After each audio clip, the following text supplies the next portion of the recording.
we might all need to stop being productive. Welcome back to Road to J. Cole Feature, the series that's all about my journey as a newly full-time rapper, trying to eventually get that dream of a J. Cole feature. I'm trying a similar format to the last episode where it's just sitting down and chatting about a topic, and this week's topic is productivity. So I recently realized something about myself, which is that I am now a workaholic.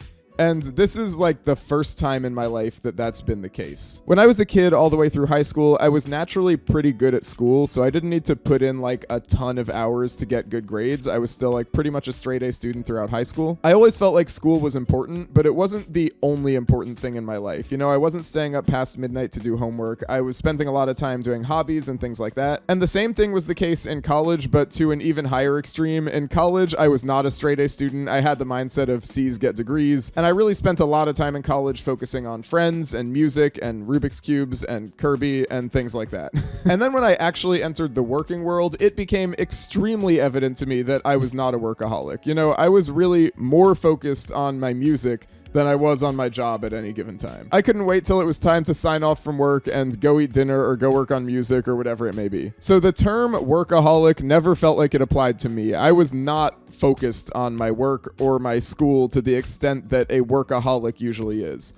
But now, music is my full-time job, which is beautiful, wonderful, fantastic, bombastic. It's amazing. And I've been waiting for this moment for so long. And so now that I'm finally here, I'm realizing that I'm actually a workaholic deep down. When I love what I'm doing as much as I do right now, I'm gonna put all my energy into it and be thinking about it pretty much constantly. We'll get to the title of the video in a minute, but I want to tell some stories about the past 2 weeks since the last episode first. So as you know, if you've been following me at all, I had a concert on April 4th with my friends Risk and The Vibe here in Washington, D.C. And wow, y'all. Like, I made a community post about this on YouTube. You can go read that if you want, or I'll put it on screen. But like, it was just such an incredible night. We sold a bunch of tickets. The crowd was so lovely. And I have a really dope vlog from that's going to be coming soon, probably early next week. But in the days and weeks leading up to the concert, I was putting in a lot of work. You know, the 2 days before the concert, I had Risk and The Vibe come over to my place, and we were rehearsing for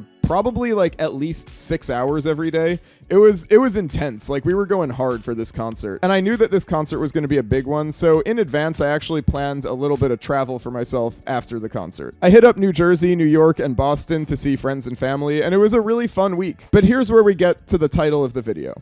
In that time, I couldn't quite get music out of my mind. I set aside that week for non-work stuff, you know, to have fun. And like, obviously when you're like self-employed like I am, there's stuff that's gonna come up no matter what you do. If you're on vacation or whatever, you're gonna have to reply to some DMs or texts or whatever, or send a few emails. Like, you know, people are depending on you specifically to get stuff done and not like your company. You know, it's like a little bit different now that I've transitioned into this type of work, and I love that. But I found myself worrying that I wasn't going above and beyond that baseline. So I did some other productive things that I can do outside of my home. I worked on mixing some music. I started just for fun, like drafting a totally new version of my website. I have no idea if I'm going to use it, but it was a fun creative endeavor. And I was also working on a lot of preparation for upcoming shows. Here's a quick plug. I have a show on May 3rd in Washington, D.C. with Red Hayes and Don Kuzan, link in the description. I've also got a show on July 3rd in Raleigh, North Carolina with Javo, link in the description to that. And in the past 2 weeks, I also confirmed a show for August 1st in D.C. with a big lineup of a bunch of local artists. So I'm excited for that, but there's no ticket link yet. And all that is great, and I enjoyed doing all that. I love the process, but I still kept feeling like, okay, hold on.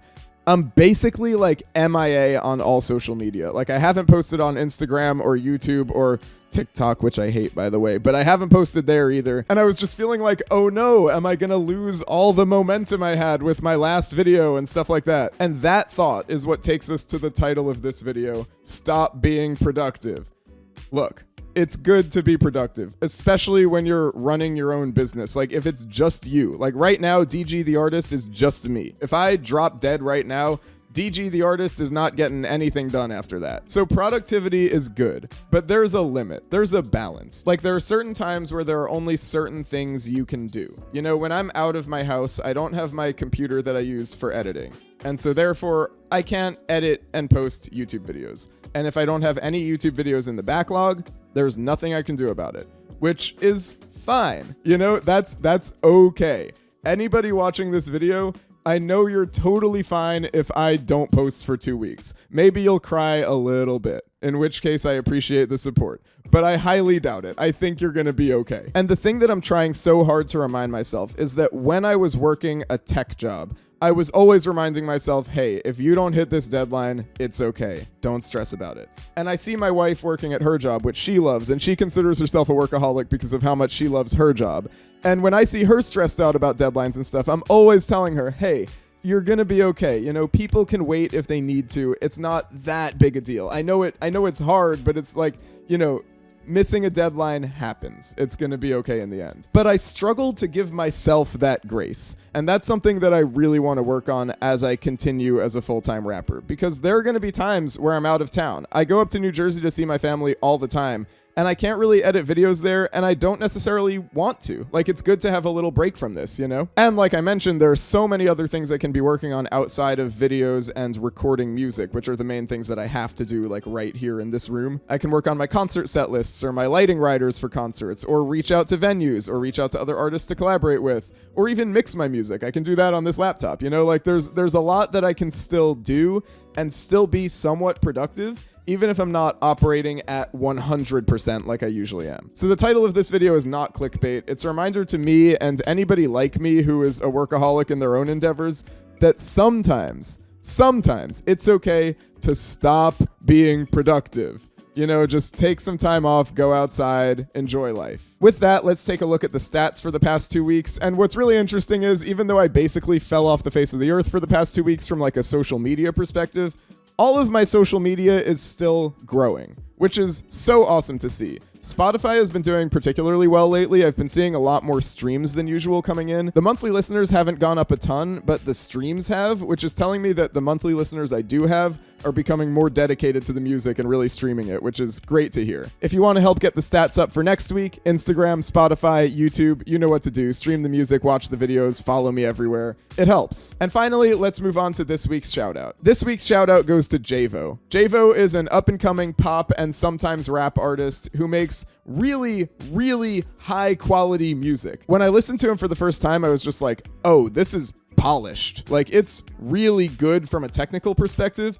and it's also catchy as hell. More times than I'd like to admit, I've found myself singing his song How It Ends as I fall asleep at night. It's just stuck in my head on loop. It's so catchy. Go check it out. And the reason I'm particularly shouting out Javo is because now is the perfect time to become a fan of his. Because me and Javo have a show coming up in Raleigh on July 3rd, and it's gonna be so dope. The venue's super dope. It's called Kings, and me and Javo have been talking a lot about how we just want to make this show the absolute best show both of us have ever done. So we're putting the work in, and now it's time for you to put the work in and get your ticket. They're only $20 if you buy in advance. It's going to be a crazy show. If you want to be considered for next week's shout out, let me know in the comments. That's it for this episode of Road to J. Cole feature. Make sure to give yourself some grace when you're not being as productive as you may want to be.